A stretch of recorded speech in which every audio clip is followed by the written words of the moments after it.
आज के इस एक्सप्लेनर में हम एक ऐसी कहानी पर बात करने वाले हैं जो किसी ब्लॉकबस्टर मूवी से कम नहीं है। मानव विकास यानी ह्यूमन एवोल्यूशन। ये कहानी कोई कल परसों की नहीं बल्कि करोड़ों साल पुरानी है। तो बिना किसी देरी के इस एपिक यात्रा पर चलते हैं और समझते हैं कि आखिर हम यहाँ तक पहुँचे कैसे। हमारे वजूद को लेकर एक सवाल सदियों से घूम रहा है कि आखिर हम इंसान असल में आए कहाँ से हैं, और जंगलों में घूमने वाले हमारे पूर्वजों के दिमाग में अचानक से वो इंटेलिजेंस वाली चिंगारी कैसे जल उठी। आज नई डीएनए रिसर्च और फॉसिल रिकॉर्ड्स की मदद से इन्हीं सवालों के जवाब हमें बिल्कुल नए सिरे से मिल रहे हैं। शुरुआती दौर और हमारे प्राइमेट पूर्वज। मानव विकास के पिछले करोड़ों सालों पर नजर डालें तो कहानी सच में हैरान करने वाली लगती है। ये सफर शुरू होता है लगभग 12.5 मिलियन साल पहले ड्रायोपिथेकस के साथ। फिर 4 मिलियन साल पहले एक बहुत बड़ा बदलाव आया, ऑस्ट्रालोपिथेकस, जिन्होंने 2 पैरों पर चलना शुरू किया। 2 मिलियन साल पहले होमो हैबिलिस ने औजार बनाए और 1.5 मिलियन साल पहले होमो इरेक्टस ने आग को कंट्रोल करना सीख लिया। और आखिरकार करीब 3,15,000 साल पहले एंट्री होती है होमो सेपियंस यानी आधुनिक मानव की। ये महज कुछ डेट्स नहीं हैं, ये वो टर्निंग पॉइंट्स हैं जिन्होंने इंसानी इतिहास की दिशा तय की। इन सब में एक चीज जिसने लिटरली सब कुछ बदल कर रख दिया वो था बाइपीडलिज्म यानी 2 पैरों पर सीधे चलना। देखिए, सीधे खड़े होकर चलना कोई छोटी मोटी बात नहीं थी। ये एक ऐसा शारीरिक बदलाव था जिसने अचानक से हमारे हाथ पूरी तरह फ्री कर दिए। और इन्हीं फ्री हाथों से शुरुआती होमिनिड्स ने आगे चल के पत्थर के औजार बनाए और हर तरह के मुश्किल हालात में सर्वाइव करना सीखा। बुद्धिमत्ता की चिंगारी, दिमाग का विकास और आग। यहाँ एक बहुत ही इंटरेस्टिंग सवाल सामने आता है। 8 लाख से लेके 2 लाख साल पहले के बीच अचानक ऐसा क्या जादू हुआ कि इंसानी दिमाग का आकार सीधे 3 गुना बड़ा हो गया। सोचिए, एक तरफ मौसम लगातार बदल रहा था और दूसरी तरफ हमारा दिमाग तेजी से विकसित हो रहा था। एक बड़ा और जटिल दिमाग सर्वाइव करने के लिए जरूरी तो था, लेकिन इसको चलाने के लिए इतनी सारी एनर्जी आखिर आ कहां से रही थी? इस बड़े रहस्य का जवाब काफी मजेदार है। The cooking theory. Homo erectus ने जब आग पर काबू पाया तो उन्हें सिर्फ रोशनी या गर्मी नहीं मिली, उन्होंने खाना पकाना सीख लिया था। एक तरह से दुनिया का बिल्कुल पहला बारबेक्यू। पका हुआ खाना पचाने में आसान था और इसने वो हेवी कैलोरीज और न्यूट्रिशन दिए जो दिमाग के तेजी से विकास के लिए एकदम जरूरी थे। तो हाँ, आग का आविष्कार हमारे दिमाग के लिए एक सच्चा गेम चेंजर साबित हुआ।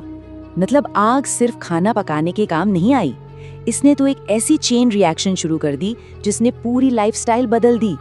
ठंड में गर्मी मिली, खतरनाक जानवरों से बचाव हुआ और आगे चलकर एडवांस्ड औजार बनाने का रास्ता खुल गया। पर सबसे अहम बात, आग के चारों तरफ बैठने से लोगों को एक शेयर्ड जगह मिली, एक ऐसी जगह जहां आपस में बातचीत शुरू हुई और वहीं से हमारी भाषा और सामाजिक जीवन की पहली नींव रखी गई। आउट ऑफ अफ्रीका माइग्रेशन एक जटिल आनुवंशिक नेटवर्क। पहले हमें लगता था कि आउट ऑफ अफ्रीका माइग्रेशन एक सीधी साधी कहानी है।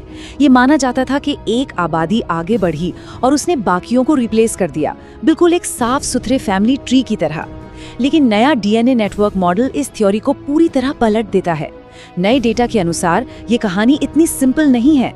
ये आपस में डीपली जुड़ी हुई ब्रांचेस की कहानी है, जहां हजारों सालों तक अलग अलग आबादियां लगातार एक दूसरे से मिलती रहीं और इंटरमिंगल करती रहीं। यूसी डेविस की प्रोफेसर ब्रेना हेन की बात अगर सुने तो ये इस नई पर्सपेक्टिव को एकदम क्लियर कर देती है। उनका मानना है कि ये नई रिसर्च प्रजातियों की उत्पत्ति की पूरी कहानी ही बदल देती है। जब पुराने फॉसिल डेटा को आधुनिक डीएनए जैसे नामा लोगों के डीएनए के साथ कंपेयर किया गया तो पता चला कि हमारे ओरिजिन की कहानी हमारी पिछली सोच से कहीं ज्यादा उलझी हुई और आपस में इंटरकनेक्टेड है। हम अकेले विकसित नहीं हुए, हम सब साथ मिलकर विकसित हुए हैं। दक्षिण एशिया में प्रमाण और वैश्विक समय सीमा में बदलाव। अब एक और ट्विस्ट देखिए। पुरानी मान्यता कहती थी कि मानव लगभग 7,000 साल पहले तटीय यानी कोस्टल रास्ते से साउथ एशिया पहुंचे थे, पर गुजरात के कच्छ में संधाव की एक्सकवेशंस ने सब बदल कर रख दिया। वहां से ऐसे प्रूफ मिले हैं जो दिखाते हैं कि मानव 1,14,000 साल पहले ही इनलैंड रास्ते से वहां पहुंच चुके थे। ये डिस्कवरी हमारे साउथ एशिया आने की टाइमलाइन को हैरान अंगेज तरीके से बहुत पीछे धकेल देती है। उसी दौर की एक और बड़ी उपलब्धि देखिए, लेवलवार टेक्नोलॉजी। ये पत्थर के औजार बनाने की एक अत्यंत एडवांस तकनीक थी जो बाकी औजारों से कहीं बेहतर थी। इन बेहतरीन औजारों का साउथ एशिया और वेस्ट एशिया में मिलना क्या साबित करता है? यही कि ये शुरुआती मानव कितने इंटेलिजेंट थे और नए माहौल में ढलने में कितने माहिर थे।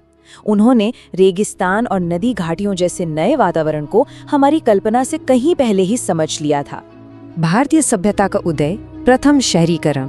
करोड़ों सालों की इस सर्वाइवल और एडप्टेशन के बाद आखिरकार एक ऐसा वक्त आया जब इंसान ने एक जगह बसना शुरू किया। सिंधु और सरस्वती नदियों के ये उपजाऊ मैदान उसके गवाह हैं। लगभग 2600 बीसीई के आसपास इन नदियों के किनारे बसे छोटे छोटे गांव तेजी से बड़े और वेल प्लान शहरों में तब्दील होने लगे और यहीं से जन्म हुआ दुनिया की सबसे प्राचीन और विकसित सभ्यताओं में से एक का। सिंधु सरस्वती सभ्यता की बातें सच में बेमिसाल हैं। सोचिए, उस दौर में उनके पास एक जटिल प्रशासन था, एडवांस्ड टाउन प्लानिंग थी और ऐसी कमाल की वाटर और ड्रेनेज सिस्टम थी जो आज भी लोगों को हैरान कर देती है। इसके अलावा मेटलर्जी, देशी विदेशी व्यापार का बड़ा नेटवर्क और यहाँ तक कि एक शुरुआती राइटिंग सिस्टम भी था। ये शहरीकरण हमारे एंसेस्टर्स की इंजीनियरिंग, प्लानिंग और टीम वर्क का सबसे शानदार उदाहरण है। धौलावीरा के कासल एरिया का मशहूर नॉर्थ गेट ही ले लीजिए।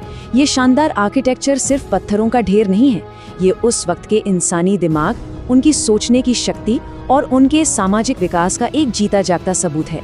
ये गेट हमें बताता है कि उस समय का मानव समाज कहाँ तक विकसित हो चुका था। और इस समाज की सबसे खूबसूरत बात क्या थी?